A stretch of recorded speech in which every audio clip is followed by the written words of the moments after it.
Hello everybody, how you doing? Hopefully you're doing well. So today our discussion is on the decline of unions. So what's a union? A union really is a group of people that are represented by an entity, could be a person or entity, an entity that represents the interests of those individuals to an organization, in this case an employer. The thought in unions is that there is greater strength and power in numbers, and so by collectively joining with the group and having some commonality in relation to their goals and ambitions, that they could have a little bit more bargaining power to gain more of the fruits and rewards of being in an organization, working for an organization. In concept, sounds good. In practicality, it hasn't worked well for the last years. The beginning of the 20th century was the 1910s, 30s, 40s, 50s, 60s. The United States did quite well. And so workers wanted a piece of those rewards, and so they collectively bargained against an employer, and as a result, they were able to raise their wages and certainly gain quite a few benefits. Over the last half of the 20th century, and certainly to today, the decline in union membership has been pronounced. Today, about 40% of people in the public sector who work for governments are in a union, but only about 7% of those not in a union, not working for the government, meaning the private sector, are in a union. And there's three primary reasons for that. The decline could be really attributed to three factors.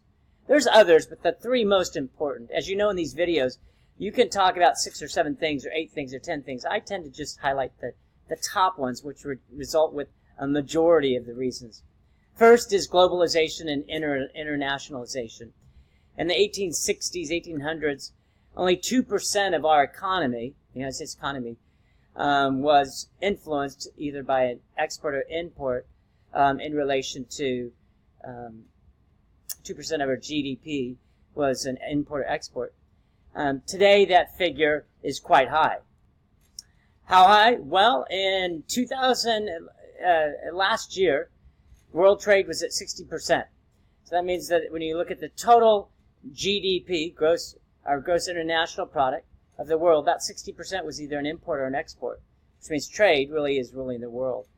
In 1970, it was only 30%. So it went from 2% in 1800 to 28% in 1970, and just within that 50-year period, somewhere around there, it doubled. So that tells you how quickly it's rising. So world trade is one that has really caused quite a bit of consternation in our workplace with unions. Second is technology. Unions really worked with the middle-class workers who worked in manufacturing and very routinized jobs. Now with technology, many of those jobs have been computerized, or there's been some other type of technology that's taken the place of those people who were doing those jobs.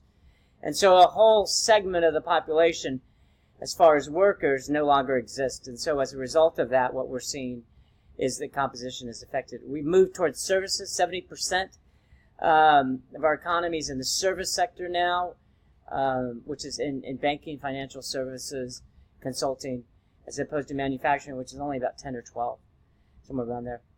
And then the change in the composition, as again, 2 and 3 are very related, but the movement of money and jobs is moving towards those people who have college educations, have a higher level of education, higher level of skills. And as a result of those two factors, it's really a different composition than ever before. The last thing that I'll talk about in relation to the decline of unions is cost. It costs anywhere from 30 to 40% more to hire somebody from a union, especially when you talk about their benefits. And so with international competition, it's very difficult in a way to hire and to have a unionized workplace because the costs are so much higher. And there's not a corresponding increase in productivity. So those are the reasons. It's the globalization and international competition. It's technology and the basic changing nature of the workplace. And last is the rising cost of unions. Everybody, I hope you enjoy the day. We will, of course, chat much more. Enjoy.